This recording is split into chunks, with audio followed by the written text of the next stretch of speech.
it got to the point where they got so used to hearing the airstrikes that they just like go out as if it was a normal day, and if an airstrike hits them, it hits them.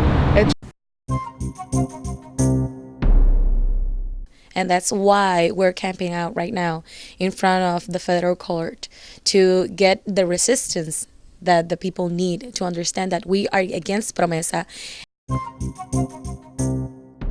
Hello, my name is Stanley Heller. Welcome to The Struggle.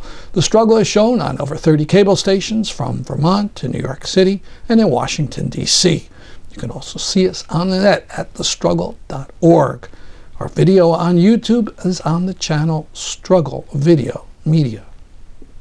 Today on the program, the Saudi weapons vote, exposing a small Putin lie about Syria, a statement for an alternative strategy on Syria, and the so-called promise to Puerto Rico. Here is a gathering of people outside Connecticut Senator Richard Blumenthal's Bridgeport office, calling on him to support Senator Murphy's attempt to stop the latest sales of tanks to the Saudi regime. As you recall, Mech and Pep held meetings with Medea Benjamin, which concluded with a total of 100 sending him a phone message. The senators overwhelmingly voted to kill the bill with a tabling motion. Senator Blumenthal and 25 others, along with Senator Murphy, opposed the motion. That's the first time any of them went directly and publicly against a Saudi arms deal. So there's a little bit of good news there. According to Kia Knight of Common Dreams, Senator Corker of Tennessee admitted Saudi Arabia is not a perfect ally and that many civilians had been killed. But he argued that the massive sale of new weapons should be approved because it would benefit the U.S. economically. What a lowlife. Of course, he's not the only one. Do the geniuses in the Senate figure the Yemenis will just shrug off what we do to them? Could there possibly be violent blowback? Now, an interview we did in Bridgeport with a Yemeni woman. So, Tagba, we're here in front of the federal building in Blumenthal's office, Senator Blumenthal. So you are Yemeni yourself? Yes, I am. I'm from the capital of Yemen. I'm from Sana'a, Yemen. Mm-hmm. Yeah. And so you were born there, and when did you leave? I came here when I was in 94. I came to the States in 1994. There was war back in my country at that moment, so the best solution was for my father to bring all of us here to America. And you're studying or working? Yes, I'm a student at UNH, University of New Haven. I am studying to become a dental hygienist. I'm certified as a dental assistant right now. Very good. And Reem, you are honorary Yemen today. Yes. Why would you say that? As a Syrian, I feel the struggle of the Yemeni people being oppressed by one of their own kind. And I just feel terrible about what's going on there because Syria started going through it first about 5 years ago. And I think as a Muslim or an Arab or just any human, we should all stand together in face of the oppressioner. I was in Yemen 2013, about 3 years ago. About 3 years ago, Right. And I assume you still have lots of family. Of course, all my family lives there, and all of them are struggling right now. But, What do they tell you about this? well, at the beginning, when the war started to happen, they first told me that they were hearing airstrikes, they were nervous, they were scared, there was lack of electricity, lack of water, lack of food. And then as soon as it became to develop even bigger, the war, it got to the point where they got so used to hearing the airstrikes that they just like go out as if it was a normal day, and if an airstrike hits them, it hits them. They're ready for death, basically. Have anyone in your family been injured or killed? Of course. My uncle got captured. My cousin, he died just in a random street. And it's awful. But And so there's the Saudis attacking, Right. and then there's the forces, the Yemenis fighting Yemenis. yes, Could you describe that war, that course. civil war, a little bit? So there's a tribe, it's called Houthis. It's a tribe they're mainly from Sana'a. So anyone from Sana'a, they think that they are Houthis automatically, which they're not, because I'm from Sana'a. I'm born there and I'm not Houthi at all. I do not support what they do. However, Houthis are a tribe that want to control Yemen as a whole. Basically, Houthis went to Aden, which is the south of Yemen, and they started throwing airstrikes at Aden just because they wanted to develop more Houthis, more of the tribe, to gain more power. And after that had happened, so Aden spoke to Saudi Arabia saying, we need to hit everyone from Sana'a, the northern Yemen region, to stop the Houthis. However, Saudi Arabia are getting weapons and money from America, sending to Saudi to throw airstrikes at northern Yemen, as well as southern, but mainly at northern Yemen, to demolish any Houthis. So they are killing a lot of innocent lives, and America has a big part to do with it, just because they are handing money for weapons and everything. So. And then there's Saleh, who was the head of the government for many Ali years. Abdullah Saleh, he is the ex-president of Yemen. He was the president for 33 years, and he wanted to continue to become the president. However, a lot of the Yemeni people did not agree for him to continue with his presidential, so they grabbed as many people as they could and protested against him to withdraw him of his rule. Exactly. So as soon as Ali Abdullah Saleh, he didn't become president, as soon as he dropped his presidential, many people disagreed and a lot of people agreed. So then the battle started to happen, to form. Ali Abdullah Saleh gave money to the Houthis to bring more people involved in saying, you know, without the president, he was a better person being president, we should bring him back. But the Houthis, seeing that they had a lot of control, so they turned against him and they became their own tribe. And that's why a lot of people do not like the president. However, it's quite a mixed situation. It's definitely, yeah.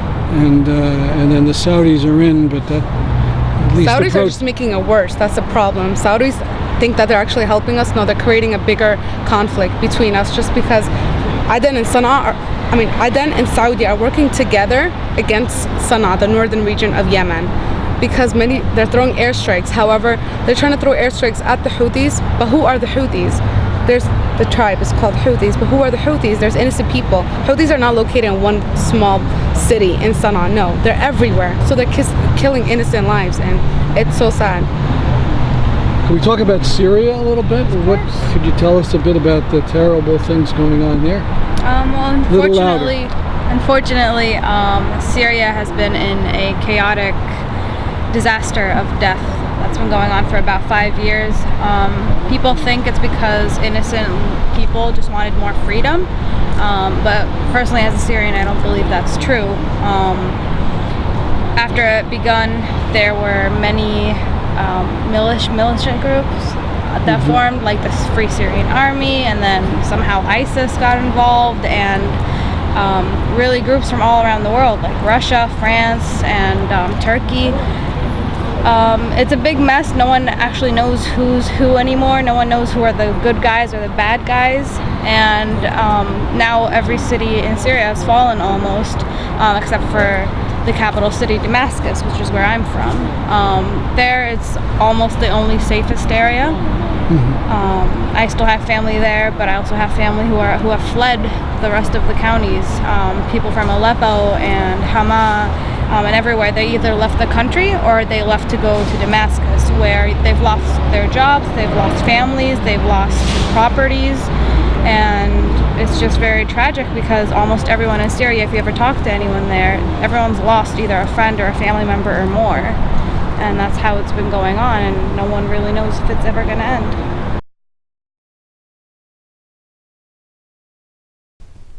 Many people watch Russia Today over the internet. Few know this TV station is a project of the Russian government and faithfully follows the Putin line. Here's a piece refuting one of their segments from an internet channel aptly called Bashar Assad Crime Archive.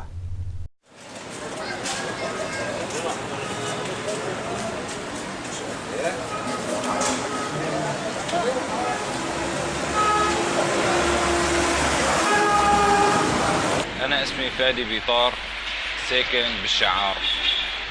تصورت من مدة 15 يوم 20 يوم على فرن خبز في مناطق الحرب.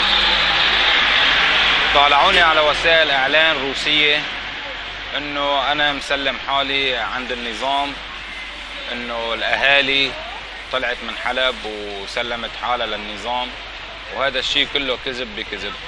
أنا ما زال موجود بين الحرب وموجود بالشعار ومناطق الشعار، وبضل وما بطلع حتى ما بيضل أي إنسان هون، وهذا الشيء ما بنتراجع عنه. وقت اللي عم بيقول على حضن الوطن خلي يترك هو هالوطن في حاله، ونحن موجودين وهذا الوطن إلنا، ما هو إله وما هو لروسيا ولا هو لإيران.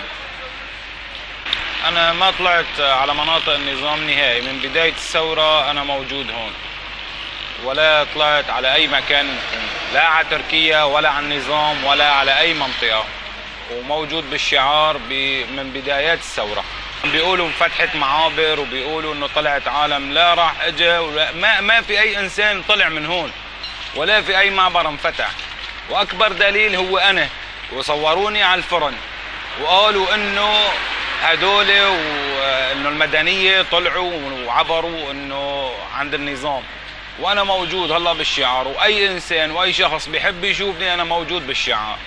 بوجه لروسيا وقنوات الإعلان الروسية إنه لا يكذبوا ولا إنه يفرمتوا ولا إنه يساووا أي صور. هدول الصور يعني كانت الشباب الإعلانيين هون عم بيصوروا إنه مناطق الفرن إنه موجود خبز وموجود أي كل شيء، يعني موجود وما ناقصنا شيء. فانسحبينا من هالشباب من قناياتهم من وين ما بعرف، بس ليش عم بيعملوا هيك عمل واشلن عليهم في سوريا؟ هن بروسيا، خلي يروحوا يصوروا عندهم في روسيا ايش عم بصير من جرائم ومن قصص نحن ما بنعرفها، فلا يتدخلوا في سوريا وما لهم علاقه في سوريا.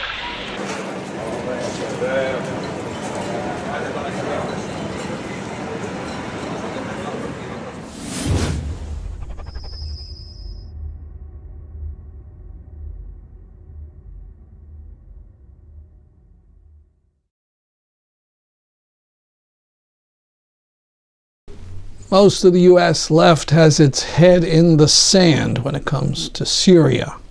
But a group of us have issued a letter about the current situation, sharply criticizing the Obama wish to join in more bombing along with Russia against Syrians. We continue to call for the slogan, "Drop food, not bombs." You can see the statement on the website rpm.world.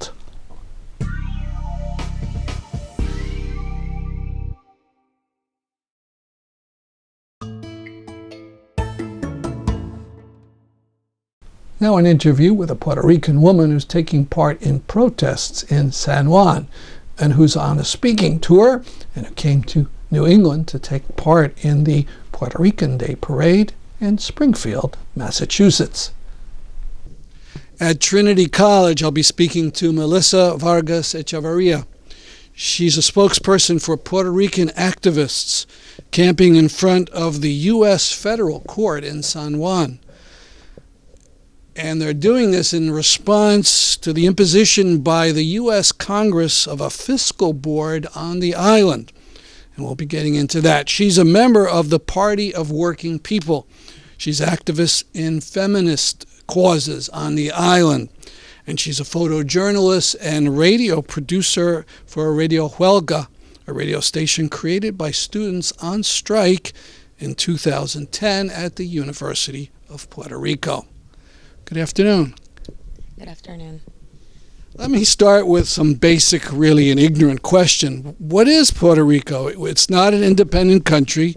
It's not a U.S. state. They call it a commonwealth in the encyclopedia. What does that mean?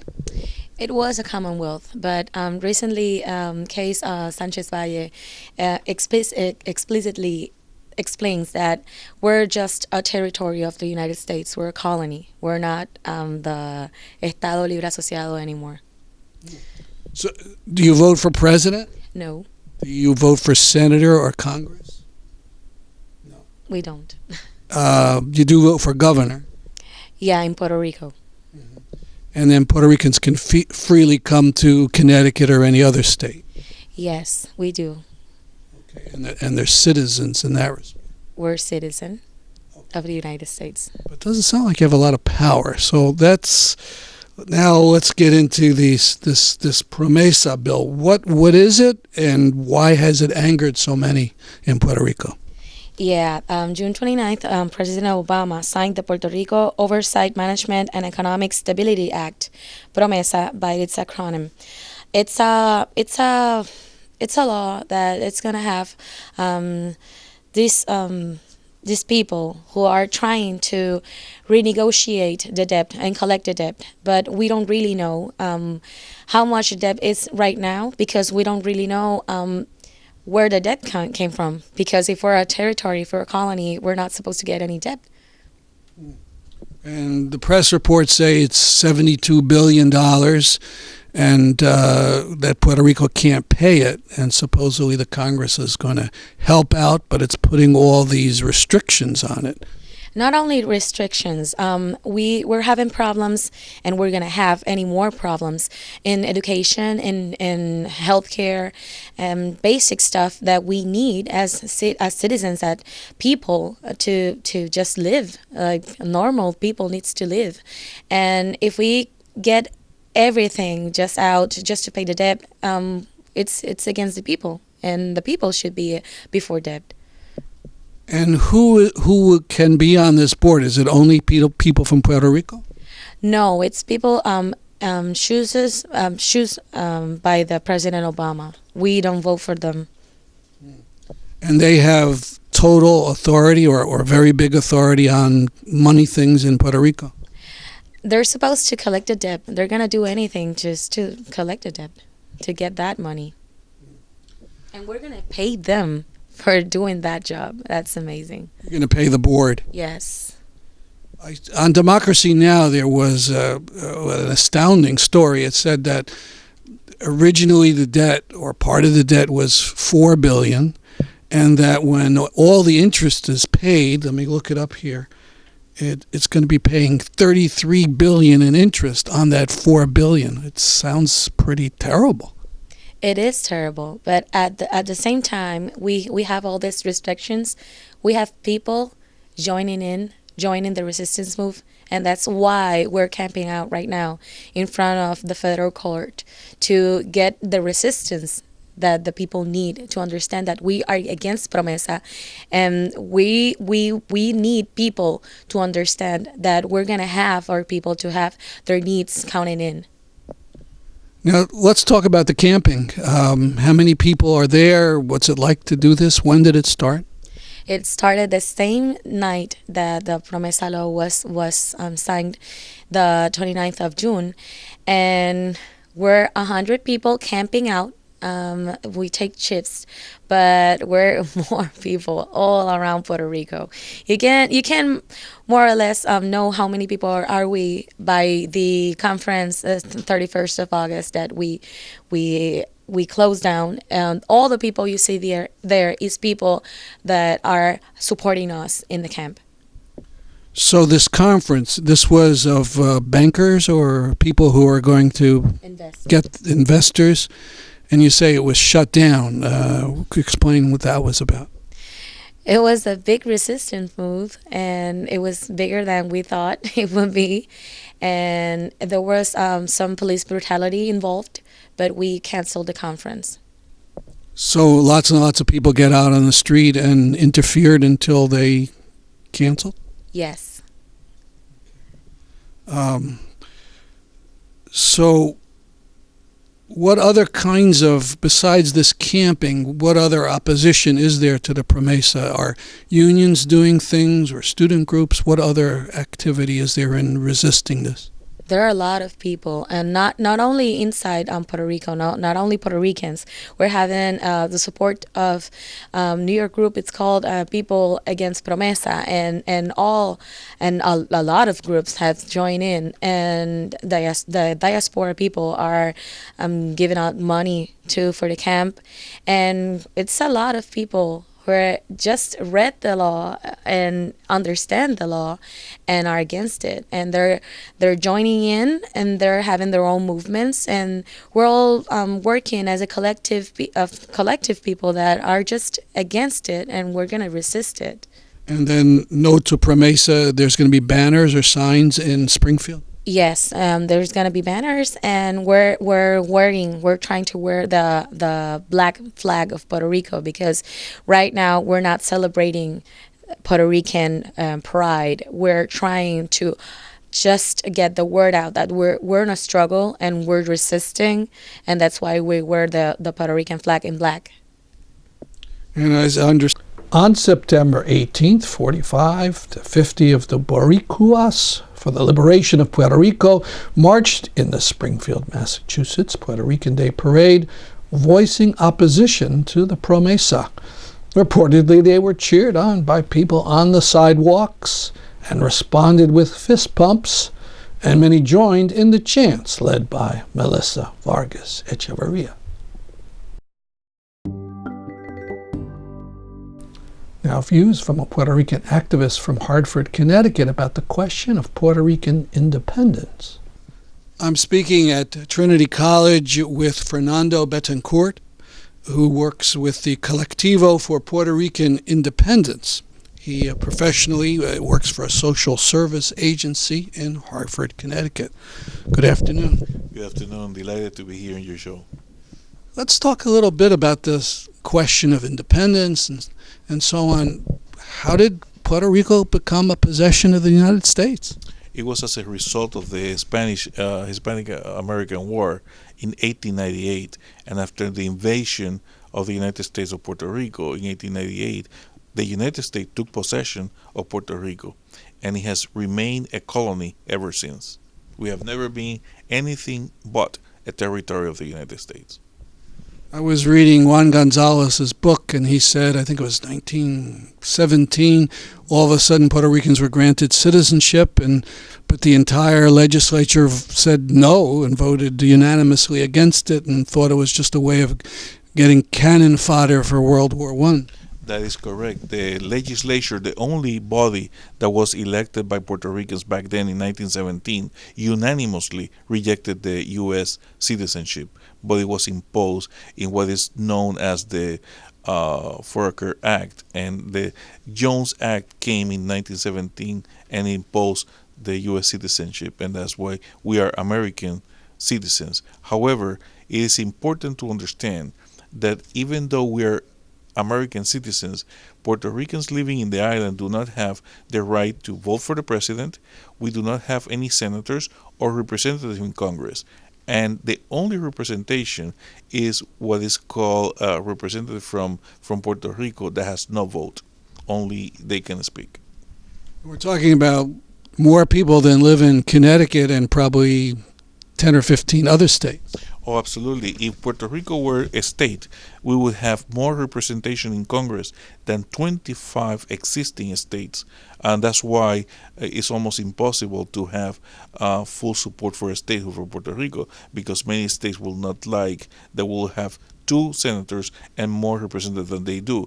But more importantly, if you bring it to what is currently happening, this whole issue of passage of the PROMESA law that is an affront to our people, people understand that what Puerto Rico is going through is a human crisis, but this crisis started before this law was passed. For instance, Puerto Rico has lost more than 500,000 of its inhabitants due to migration, particularly to the United States, in the last 11 years.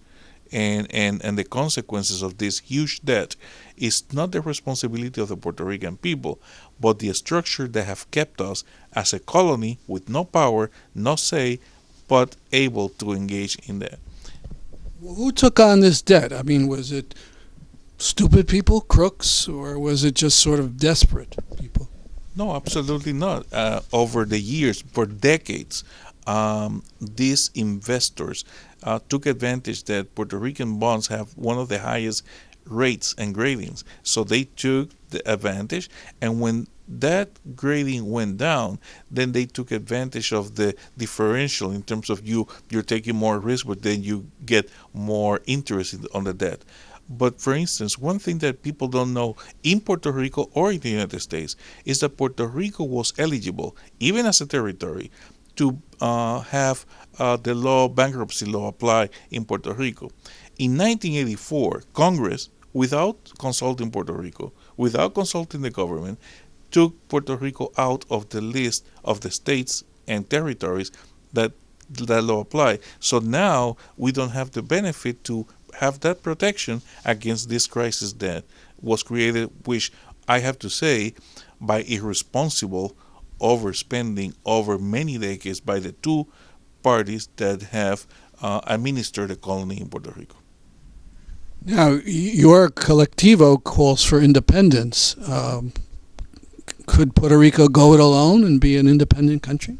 Absolutely. There's no formula in the entire world that determines what country is successful or not by size. If we were to use that, then Brazil should not be independent, but Switzerland should be, or vice versa. And there's no comparison. And that is another myth that unfortunately have affected the minds of many Puerto Ricans. We believe that we have the capacity, like any other country in the world, to determine our state of affairs and be successful as any other country. However, if you do not have the basic principle of having the sovereign powers to determine how you organize your society, that we know that is a recipe for not being successful.